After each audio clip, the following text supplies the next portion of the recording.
Magsitayo ang lahat. Magsisimula na po ang mediation. Ang nais ko lamang mapakinggan ay pawang katotohanan, buong katotohanan, walang labis, walang kulang. Mangyaring maupo na po ang lahat. Ang nagrereklamo, ano po ang inyong pangalan? Ako po ay si Rosalia Tay Pauline. Ilang taon na po? 66 na taong gulang. Saan po nakatira? Sa 1181, Luwalhati Street, Tondo, Manila. Maaari po bang isalay sa inyo ang buong pangyayari na bumabalot sa inyong reklamo? Ako din. Kamusta? Ha? Kamusta trabaho mo? Ito, syempre nakakapagod. Alam mo naman, lagi na tayo. Ay, thank you. Nakakapagod ba? Sobra. Wala naman akong choice. Malamang, gutom ka niyan. Oo, hindi pa kasi ako nagme-merienda eh. Saan mo gusto kumain? Kahit saan. Doon ba sa dati? Ikaw talaga napaka-pilyo mo. Sige na nga. Tara. Hanggang kailan tayo ganito, Michelle? Kontento ka na lang ba sa ganito, Michelle? Pagsama na tayo, Michelle. Ano pa ba, Felix? Alam mo naman, hindi ganun kadali yun, hindi ba? May mga anak ako. Eh, di sama natin sila. Doon tayo sa Laguna titira, sa magulang ko.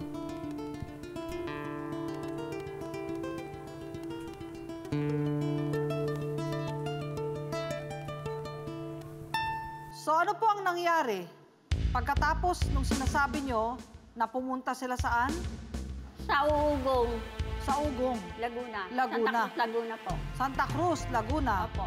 Umalis si Michelle. Sino po ang kasama ni Michelle? Yung dalawa po niyang anak at saka yung pangalawa niyang asawa. Bayan si nanay, pinababayaan tayo. Ano sabi mo? Ano sabi mo, ha? Ha? Ano sinabi mo? Saan mo narinig yung mga bagay na yan, ha? Ikaw, ha? Nagiging chismoso ka na, ha? Ikaw, ha? Huwag kang gagaya dito sa kuya mo, ha? Ayan ba natututunan mo sa labas, ha? Gusto mo sa kalye ka na matulog, ha? Gusto mo?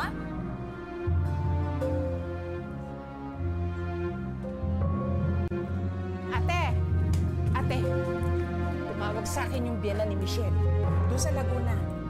Hindi na daw doon umuwi si Michelle. At pagkatapos yung mga apo mo, hindi na kumakain. Ano? Bakit daw? Ano ba pinagagawa ni Michelle na hindi na nasikaso ang mga anak niya? Eh, balita ko, nagkakalabuan na sila ni Felix. Pati yun, hindi na rin pumupunta doon. At ang sakit nito, pati mga bata, sinasaktan ni Michelle. Ako, ate, mabuti pa. Sunduin mo na sila doon, dali mo na sila rito. Maawa ka sa mga bata, hindi sila dapat madamay. Naku, ate. Sana hindi na ako pumayag din madala mga bata doon. Lumibos ka na. Kailangan makuha natin sila doon. Dali mo sila dito, ate. Maawa ka sa mga bata, naku. Sige. Sunduin ko yung mga Ako ba si Michelle?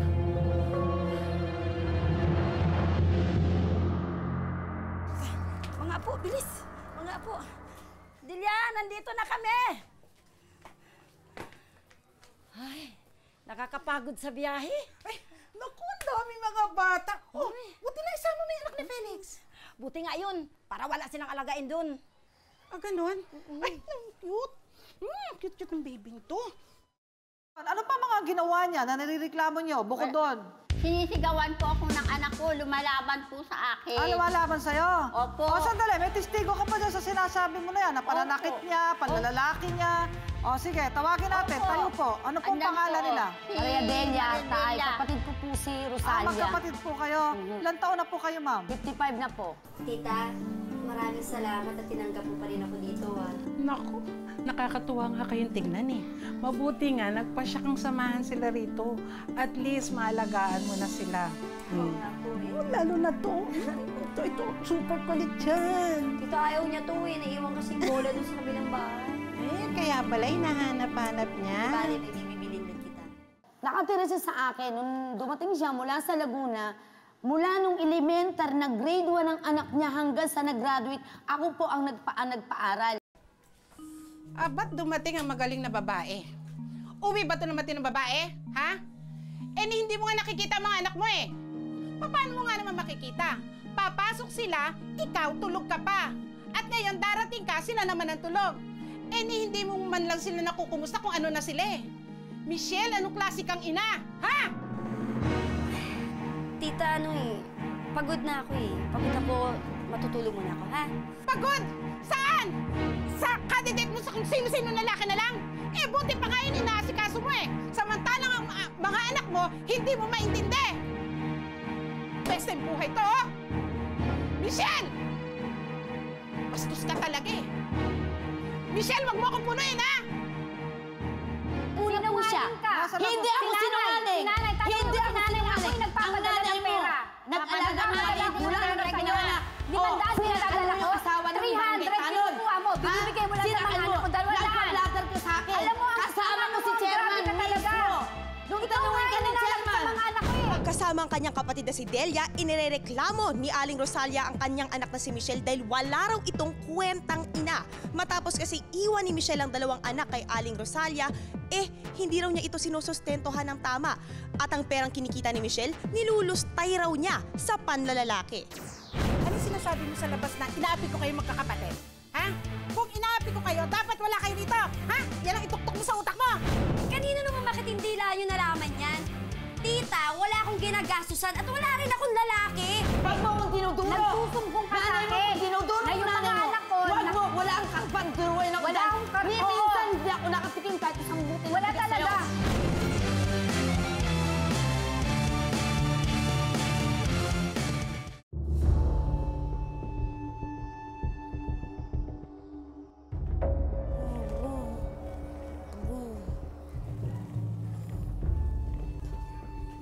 Hoy, tigilan mo nga yung kalalaro mo.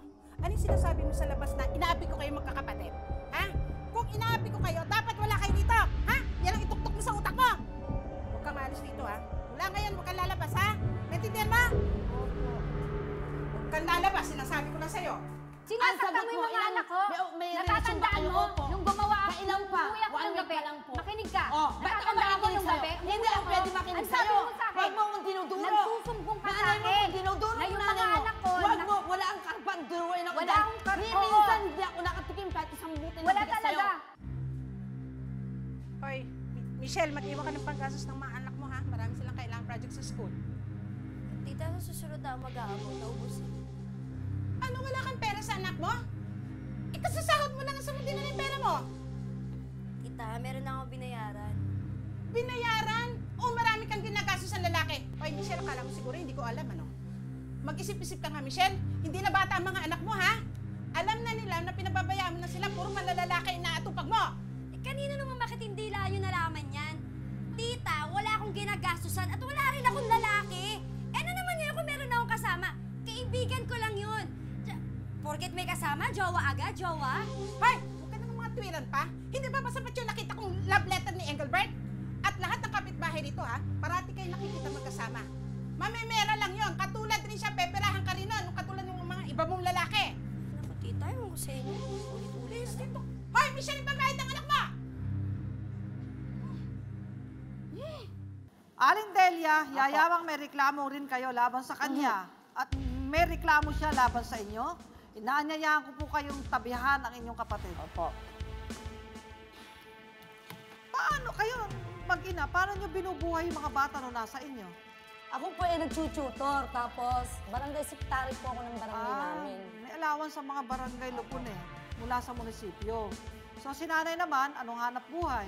Wala lang po, tulong-tulong ko Nag-aalaga lang ng siya. mga apo. Yun, alaga Ay si niya Michelle, ako, saan ang naglalaba. trabaho niya sa Laguna? Nagtatrabaho siya sa Laguna kung kailan lang niya gustong sumulpot. Nung namatay na yung asawa niya, saka lang siya nakipisan sa amin, bumalik uli. Sa loob ng 1 taon, ilang beses lang nadalaw ang mga bata. Nadalaw po niya nung nailabas na yung pangatlo niya, nung anak ng Felix. Saka siya diyan pumunta tagal. sa Kasi Tondo. nasa akin pa May naman isang po taon. sila eh. Nasa akin pa naman po sila noon. Noong pong time na kaya ko lang po pinatawag noon ng nanay ko. Teka, ang gulo mo. Sabi mo Pauna nabiling po sa ang kanila. binilang bago siya dumalaw sa mga anak niya. Taon ang Nung binilang. Panganak na siya sa pangatlo O aminin mo, kung totoo yun, umabot ng taon, di mo nadalaw ang mga bata. Hindi po sa isang Grade taon. 1, grade 2, grade 3, grade 4, yung panganay hindi siya dumadalaw. Grade 1. Grade 1. Nag-grade 1. Nag-grade 1? O anong dalaw, klaseng dalaw ang ginawa mo? Ikaw, nanay ang magsalita. Dahil wala ka Teka, siya ng huwag mong grade turuin 1. yung nanay mo. Nanay mo yan. Huwag mong Ikaw turuin. ang magsalita. Dahil ako nagpaaral ng grade 1, wala ako. Nakatira kami sa Kubo. Grade 1, nanay, nasa Cavite tayo. Wala. Si Grade Princess. Andyan si Princess, gusto mo kausapin mo pa? Nung nasa Cavite tayo ng grade 1, Nahinto. hininto mo at dinala mo sa Sa Laguna. Wala Then, pa kami nung sa kinuha Laguna, ko nanay. sa Nung Laguna nasa Cavite tayo. para mag-aral uli ng grade 1 dito sa Tondo. So ano nga ang reklamo nyo? Liwanagin mo, Delia. Ang reklamo po namin, yung mga bata sana ibigay niya yung tamang pagpapalaki, pagpapaaral. Dahil sinimulan ko, tapusin niya na total, kasama niya nun. Tawagin natin ang mga bata para lumiwanag. Nag-aral na ng grade 1, dinala mo si Ron. Depensa ni Michelle kung alam lang daw ni Aling Rosalia, nagkakandakuba na siya katatrabaho, makapadala lang ng pera. At sumbong pa ng isa sa mga anak niya, si Aling Rosalia pala ang kumakaltas ng pera na pinapadala ni Michelle. Tangan. Hindi naman po kami nagpapinta. Opo, wala na. Kasi Sabihin may yung ebidensya ano, yung inaano nalaman niya, hindi namin. totoo eh. Sa Tapos akin, na. wala kaming pakialam sa love life niya. Intindihin lang niya yung mga anak niya. Nag-promise naman niya, di ba? Priority. Kaso, hindi naman ginagawa. Hindi niya priority. Ngayon na lang pinapakita mo eh. Ay, nagagalit ka na naman eh.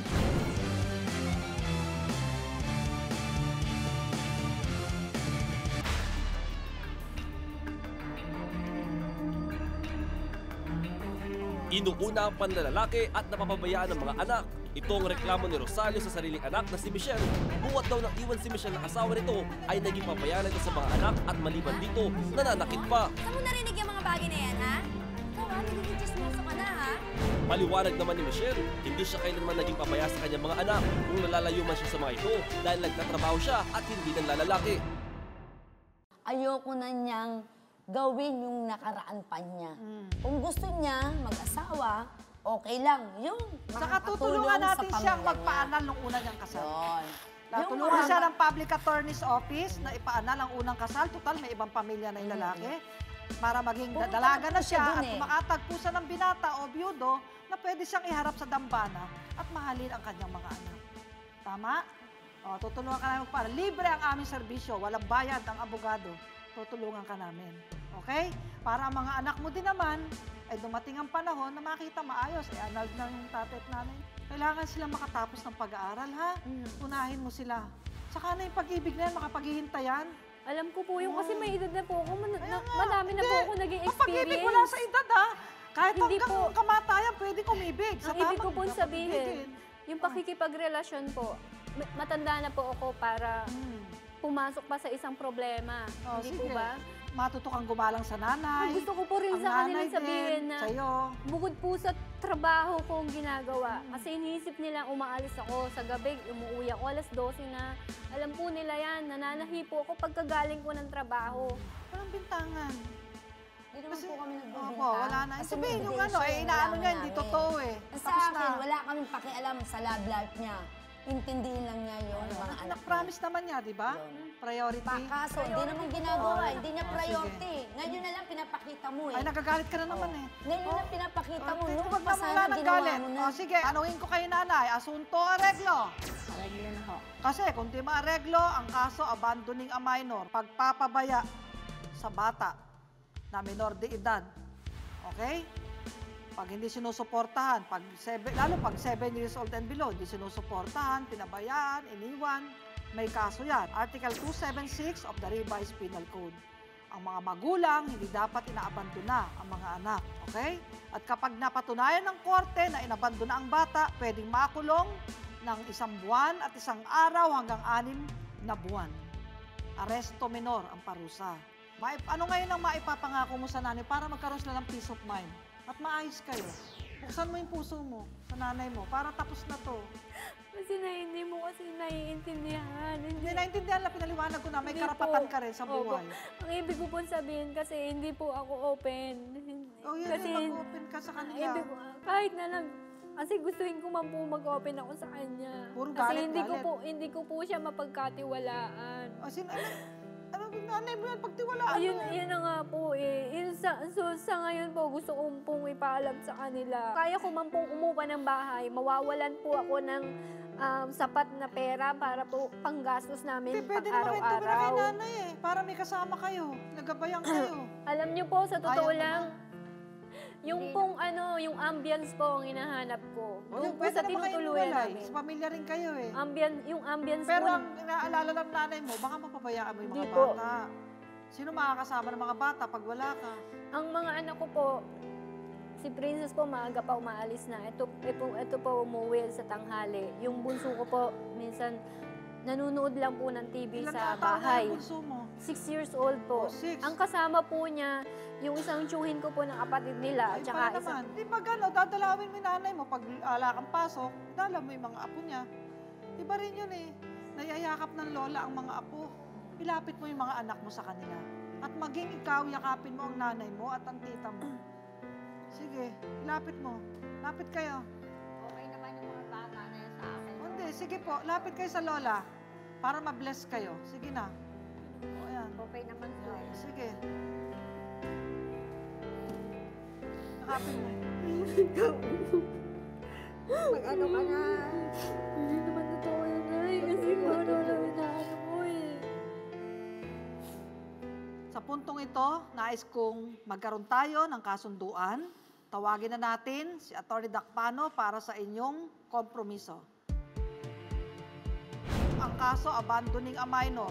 Kami na nakalagda sa kasunduang ito'y napag-usapat na pagkasunduan ang mga sumusunod. Una, nangangako si Michelle na susuportahan niya ang kanyang mga anak sa lahat ng aspeto ng kanilang buhay. Ikalawa, nangangako rin si Michelle na gagabayan niya ang kanyang mga anak sa kanilang pag-aaral at aalagaan niya ang mga ito sa abot ng kanyang kakayanan. Ikatlo, nangangako ang bawat panig na aayusin nila ang kanilang pagsasama-sama at magpapatawaran upang mapangalagaan ang karangalan ng kanilang pamilya at maging ang kinabukasan ng mga anak ni Michelle. Kaya lagi nating tatandaan, pagdating sa batas, lahat patas. Ito ang inyong public attorney. Tapos na po ang ating mediation.